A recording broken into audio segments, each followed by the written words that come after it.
chapters 19 through 23, epilogue by Jill Hansen, recorded using PowerPoint. In chapter 19, Prensky challenges educators to be creative in how to make sure that all students, including those with limited access to technology at home, get access to technology frequently. He addresses the issue of how many teachers don't assign computer projects and activities because there are some that don't have access to computers at home.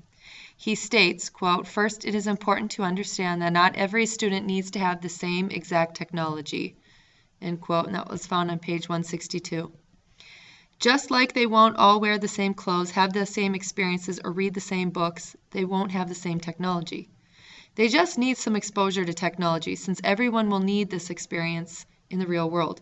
He supports this by saying, quote, "It does not take much foresight to realize that most work in the future will be technology mediated." That's Prensky, 2012, page 162. Educators must prepare all students for the real world by providing some technology in their lessons. But it's important to remember that they won't all have the same experiences. In chapter 20, Prensky talks about Wikipedia. And he focuses on the topic of concern that I too have faced as an educator, using Wikipedia as a source of information when performing research.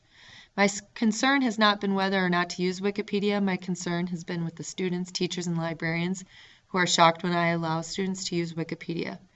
Many students have been told not to use it by librarians and teachers, and therefore surprised when I allow them to use it.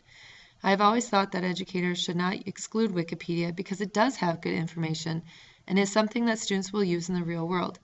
Prensky mentions in this chapter that the strength in Wikipedia is that it has established a neutral point of view policy, asking that all points of view be included and all sides of an issue discussed, written on page 169.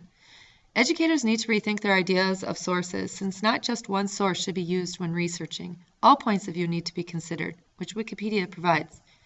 Even articles that were once written for encyclopedias were written by so-called experts with their own points of view. Wikipedia is a resource that is constantly being updated and changed with new information. Now, and in the future, it will provide people with information with a quick few strokes of the keyboard. What we really need to do as educators is teach children how to research, Prensky notes. He puts it best when he says, "Students need to be taught early to cross-check information, to consult multiple sources, and to go read and cite original documents and sources when they exist.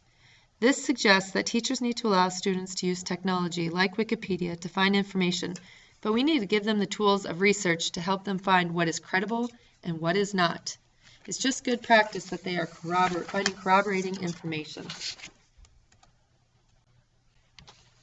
Chapter 21. In this chapter, Prensky discusses virtual learning environments called sims or simulations to prepare students for the future. Simulations allow students to practice real-world tasks, trainings, practice, and so on via the computer. Students are allowed to manipulate variables and practice skills without fear of permanently messing something up. To prove how important simulations are for students to learn about the real world and to prepare them for the future, Prensky gives the example of how NASA uses simulations to train astronauts. Pilots use it to learn how to fly, medical students learn about the body with it instead of needing cadavers, and so on. Prensky, page 174.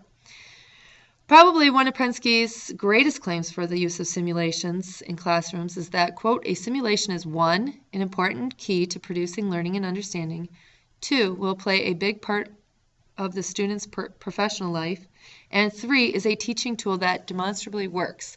Page 175.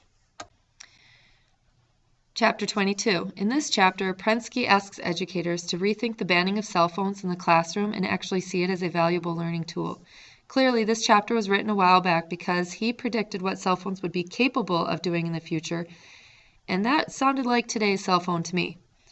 Prensky acknowledges that many teachers think of cell phones about being, quote, "more often regarded as bothersome distractions in the learning process." Page 180. I know that many educators, including myself, feel that way about cell phones in the classrooms, simply because they are so hard to monitor. He really challenges us to open our eyes to the possibility of seeing it as it is, a personal computer with the power to provide teachers with opportunities to present real-world, future-world activities. Since the use of cell phones is steadily increasing around the world, it's obvious that this technology is going to be a huge part of our future. So why not tap this resource of education?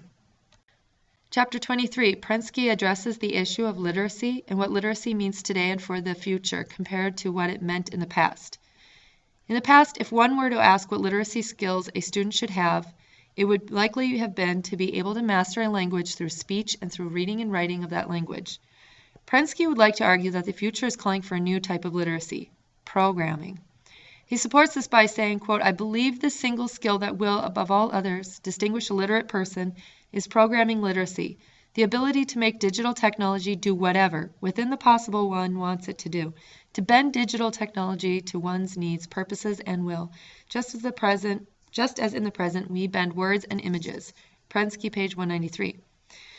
This form of communication shifts to computer-machine communication, something that hasn't been seen much in the past but will be a part of our children's futures. Indeed, Prensky makes a good case for teaching students programming skills when he compares adults asking 21st century students to program for them to people hiring scribes to read and write the written language in ancient times. Essentially, being able to program for yourself is a skill that all 21st century students will need, but Prensky is concerned. He is concerned about how we are to do that now with illiterate adults in the classroom.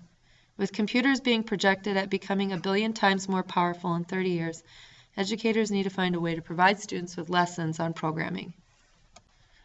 Epilogue.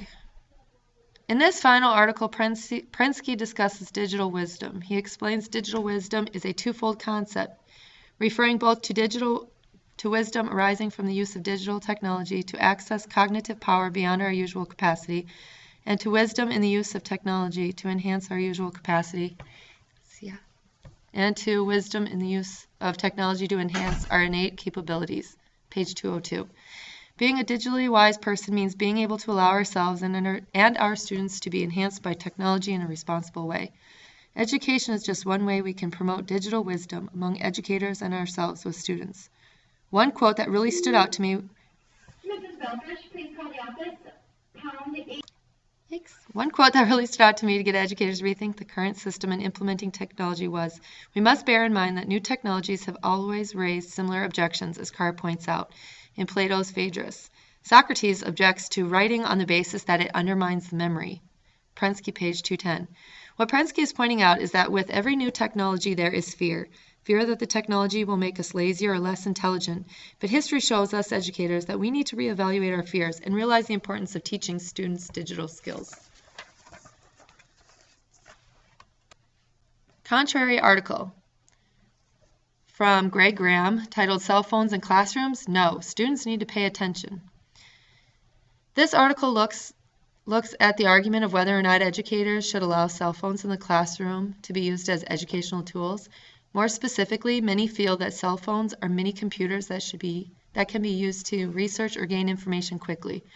Graham feels that the problem is not with being able to get information. He admits that technology has brought plenty of information at the fingertips of students. But what he is most concerned about is that students don't know what to do with that information. Graham supports this by saying, "Recent research has shown that students are good at getting to information, but weak at knowing what to do once they get there."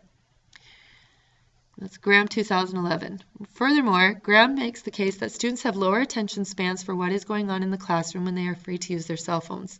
Cell phones are such an incredible distraction, Graham notes, that even Mayor Bloomberg of New York wouldn't lift his ban of no cell phones in the school, despite arguments and even a court battle brought on by parents and students.